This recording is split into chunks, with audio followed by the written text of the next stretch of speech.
Good morning all of you. आज हम फिर से हाजिर हुए हैं बीए फाइनल ईयर की हिस्ट्री की ऑनलाइन क्लास को लेकर। आज हम आधुनिक भारत का इतिहास, जिसमें कि 1740 से लेकर 1956 तक की घटनाओं का विवरण दिया गया है। इसके अंतर्गत आज का जो हमारा टॉपिक है वह है 1919 का भारतीय शासन अधिनियम। 1919 का भारतीय शासन अधिनियम, इसके अंतर्गत हम 1919 भारतीय शासन अधिनियम की विशेषताएं, इसके अलावा इसकी क्या महत्ता है और इस अधिनियम के क्या दोष रहे थे, इसके बारे में जानकारी प्राप्त करेंगे। तो 1919 में भारत के राजनीतिक समीकरणों में काफी परिवर्तन हुआ। 1911 में बंगाल विभाजन रद्द किए जाने के कारण मुस्लिम लीग के नेता अंग्रेजों से रुष्ट हो गए थे। अंग्रेजों द्वारा ही 1914 में टर्की पर आक्रमण किए जाने के कारण जो मुसलमान थे वे अंग्रेजों के विरोधी बन चुके थे। उग्रवादी जो कि सूरत अधिवेशन से उदारवादियों से अलग हो गए थे। वे पुनः कांग्रेस में शामिल होने लगे और अपना प्रभाव बढ़ाने का प्रयत्न करने लगे थे। मुस्लिम लीग में अनेक राष्ट्रीय नेताओं का उस समय उदय हो चुका था। इस राष्ट्रवादी मुस्लिम नेताओं के प्रयासों से तथा मुसलमानों द्वारा अंग्रेजों का विरोध किए जाने के कारण कांग्रेस और लीग के मध्य लखनऊ समझौता हो चुका था। अब राष्ट्रीय आंदोलन पहले की तुलना में और अधिक शक्तिशाली बन चुका था। इस समय ब्रिटेन मेसोपोटामिया के युद्ध में पराजित हो चुका था और मेसोपोटामिया कमीशन में ब्रिटेन की हार का जो कारण था वो भारत में अंग्रेजों की अकुशल शासन पद्धति को बताया गया था। अतः इस समय अंग्रेजी सरकार अत्यंत ही विचलित हो रही थी अपनी राज्य को लेकर। तो स्थिति की नाजुकता को समझते हुए भारत मंत्री जो समय थे लॉर्ड मॉन्टेग्यू ने 20 अगस्त 1917 को संसद में एक घोषणा की कि ब्रिटिश सरकार का जो उद्देश्य है वो भारत में उत्तरदायी शासन की स्थापना करना है।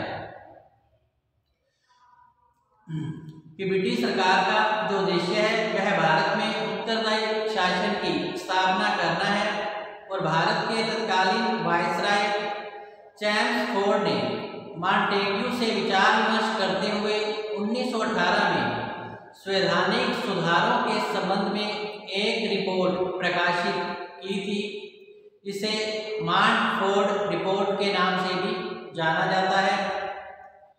इसी रिपोर्ट की सिफारिशों के आधार पर ही 1919 में ब्रिटिश संसद ने भारतीय शासन अधिनियम पारित किया था।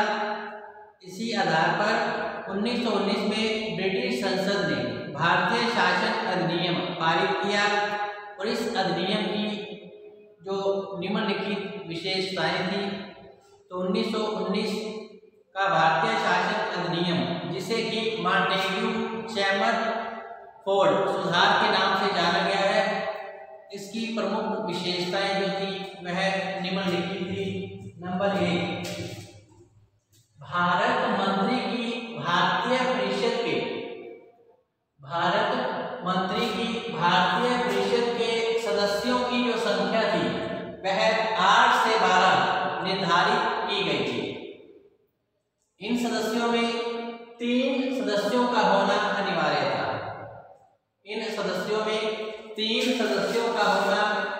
था। और सदस्यों की जो अवधि थी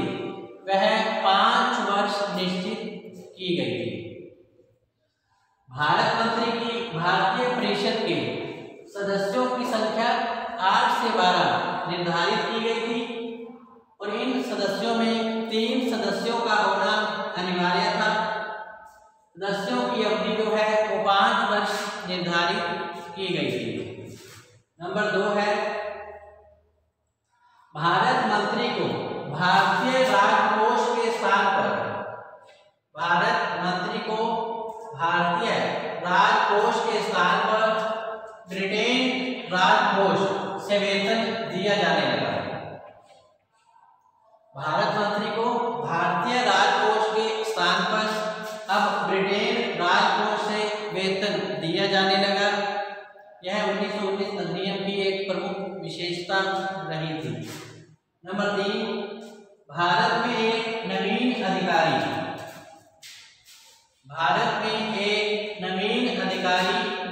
भारतीय हाई कमिश्नर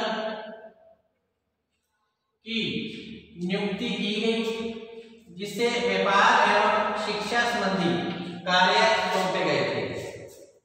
भारत में एक नवीन अधिकारी भारतीय हाई कमिश्नर को नियुक्ति प्रदान की गई थी, जिसे व्यापार और शिक्षा संबंधी जो कार्य है वो उसे सौंप दिए गए थे। इसी प्रकार 1900 अधिनियम की एक और प्रमुख विशेषता वो है भारत मंत्री के अधिकारों को सीमित कर दिया गया था। भारत मंत्री के अधिकारों को सीमित कर दिया गया था। इसी प्रकार नेक्स्ट है केंद्रीय व्यवस्थापिका सभा को 2 सदनों केंद्रीय व्यवस्थापिका सभा को 2 सदनों अर्थात नंबर 1 भारतीय विधानसभा, नंबर 2 भारतीय राज्य परिषद में विभाजित कर दिया गया था। केंद्रीय व्यवस्थापिका सभा को 2 सदनों में विभाजित कर दिया गया था। नंबर 1 भारतीय विधानसभा, नंबर 2 भारतीय राज्य परिषद। इसी प्रकार नेक्स्ट विशेषता है गवर्नर जनरल की कार्यकारिणी में 8 सदस्यों की संख्या निश्चित की गई। गवर्नर जनरल की कार्यकारिणी में 8 सदस्यों की संख्या निश्चित की गई थी, जिनमें की 2 सदस्यों का भारतीय होना अनिवार्य था।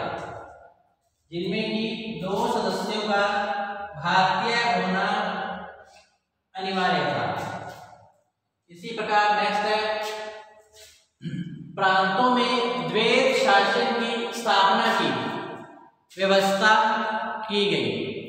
1919 का भारतीय शासन अधिनियम के अंतर्गत प्रांतों में द्वैत शासन की स्थापना की व्यवस्था की गई थी। इसी प्रकार नेक्स्ट विशेषता है 1919 अधिनियम की केंद्रीय एवं प्रांतीय विषय को पृथक किया गया। केंद्रीय एवं प्रांतीय विषय को पृथक कर दिया गया और प्रांतीय विषयों को 2 भागों में बांटा गया था। नंबर 1 है सुरक्षित विषय, नंबर 2 है हस्तांतरित विषय। नंबर 1 सुरक्षित विषय और नंबर 2 है हस्तांतरित विषय। तो सुरक्षित विषय के अंतर्गत अर्थव्यवस्था, शांति व्यवस्था, पुलिस व्यवस्था आदि को रखा गया है। सुरक्षित विषय में अर्थव्यवस्था, शांति व्यवस्था एवं पुलिस व्यवस्था आदि को रखा गया है, जबकि हस्तांतरित विषय के अंतर्गत स्थानीय स्वशासन तथा शिक्षा आदि को रखा गया है। इस प्रकार प्रांतीय विषयों को 2 भागों में रखा गया था। नंबर 1 सुरक्षित विषय और नंबर 2 हस्तांतरित विषय। और सुरक्षित विषय के अंतर्गत अर्थव्यवस्था, शांति व्यवस्था और पुलिस व्यवस्था को रखा गया, जबकि हस्तांतरित विषय के अंतर्गत स्थानीय स्वशासन और शिक्षा को शामिल किया गया था। इस प्रकार 1919 अधिनियम की ये 9 प्रमुख विशेषताएं रही थी। अब आइए अब चलते हैं 1919 के भारतीय शासन अधिनियम की प्रमुख महत्ता क्या रही थी। 1919 के भारतीय शासन अधिनियम की प्रमुख विशेषता क्या रही थी। तो आइए हम देखते हैं 1919 के भारतीय शासन अधिनियम की क्या महत्ता रही थी, या फिर 1919 के जो भारतीय शासन अधिनियम है इसके क्या दोष रहे थे। सबसे पहले देखते हैं इसकी 1919 भारतीय शासन अधिनियम की महत्ता। तो इस अधिनियम द्वारा अंग्रेजों ने भारत में संसदीय शासन प्रारंभ करने का वचन दिया था। इस अधिनियम द्वारा अंग्रेजों ने भारत में संसदीय शासन प्रारंभ करने का वचन दिया था और इसी अधिनियम के द्वारा आंशिक रूप से भारत में उत्तरदायी शासन प्रारंभ हुआ था। इसी अधिनियम के द्वारा ही आंशिक रूप से भारत में उत्तरदायी शासन प्रारंभ हुआ था। भारतीयों को प्रशासन में भाग लेने के लिए अधिक अवसर प्रदान करने की व्यवस्था की गई थी। भारतीयों को प्रशासन में भाग लेने के लिए अधिक अवसर प्रदान करने की व्यवस्था की गई थी। इस अधिनियम ने भारतीयों को प्रतिनिधि व्यवस्था के लिए तैयार किया था। इस 1919 अधिनियम ने भारतीयों को प्रतिनिधि व्यवस्था के लिए तैयार किया था, लेकिन इतना सब कुछ होने के बावजूद भी भारतीयों ने इस अधिनियम के प्रति अनुकूल प्रतिक्रिया व्यक्त नहीं की। इतना सब होने के बाद भी भारतीयों ने इस अधिनियम के प्रति अनुकूल प्रतिक्रिया व्यक्त नहीं की, क्योंकि वे सरकार की हिचकिचाहट से उबने लगे थे। अब उबने लगे थे। अब इस प्रकार नेक्स्ट है 1919 का भारतीय शासन अधिनियम के प्रमुख दोष क्या रहे थे। तो नंबर 1 है, केंद्र में विधानमंडल को लोकतांत्रिक बनाया गया था। केंद्र में विधानमंडल को लोकतांत्रिक बनाया गया था, लेकिन फिर भी कार्यपालिका को पूर्णतः निरंकुश रखा गया था। फिर भी कार्यपालिका को पूर्णतः निरंकुश रखा गया था, जो कि सही नहीं था। इसी प्रकार 2 नंबर पे है, इसकी जो दोष है, प्रांतों में द्वैध शासन की स्थापना की गई थी। प्रांतों के अंदर द्वैध शासन की स्थापना की गई थी, जो कि उचित नहीं था। इसी प्रकार 3 नंबर इसका जो दोष या कमी बताई गई है वह है, इस अधिनियम के द्वारा सांप्रदायिक निर्वाचक मंडल की विषाक्त प्रणाली को समाप्त करने के स्थान पर उसका विस्तार ही किया गया। इस अधिनियम के द्वारा सांप्रदायिक निर्वाचन मंडल की विषाक्त प्रणाली को समाप्त करने के स्थान पर उसका विस्तार ही किया गया था। इससे जिससे कि भारत की एकता को समाप्त किया जा सके। इस प्रकार यह इसका एक प्रमुख दोष रहा था कि इस अधिनियम के द्वारा सांप्रदायिक निर्वाचन मंडल की विषाक्त प्रणाली को समाप्त करने के स्थान पर उसका विस्तार ही किया गया था, जिससे कि भारत की एकता को छिन भिन किया जा सके। तो इस प्रकार 1919 अधिनियम का यह एक प्रमुख दोष साबित हुआ था। तो इस प्रकार 1919 अधिनियम जो व्यवस्था थी, इसकी प्रमुख विशेषताएं, इसकी महत्ता और दोष जो आपको बता दिए गए हैं। फिर भी आपको एक बार फिर से संक्षेप में इसकी विशेषताओं के बारे में जानकारी दे देते हैं। नंबर 1 की विशेषता बताई थी आपको कि भारत मंत्री की भारतीय परिषद के सदस्यों की संख्या 8 से 12 निर्धारित की गई थी और इन सदस्यों में 3 सदस्यों का होना अनिवार्य था और इनके सदस्यों की जो अवधि थी वो 5 वर्ष निश्चित की गई थी। इसी प्रकार भारत मंत्री को भारतीय राजकोष के स्थान पर अब ब्रिटेन राजकोष से वेतन दिया जाना तय हुआ। भारतीय राजकोष के स्थान पर ब्रिटेन के राजकोष से वेतन दिया जाना तय हुआ। नंबर 3 है भारत में एक नवीन अधिकारी भारतीय हाई कमिश्नर की नियुक्ति की गई थी, जिसे कि व्यापार और शिक्षा संबंधी जो कार्य है वो उसे सौंप दिए गए थे। इसी प्रकार भारत मंत्री के अधिकारों को सीमित कर दिया गया था।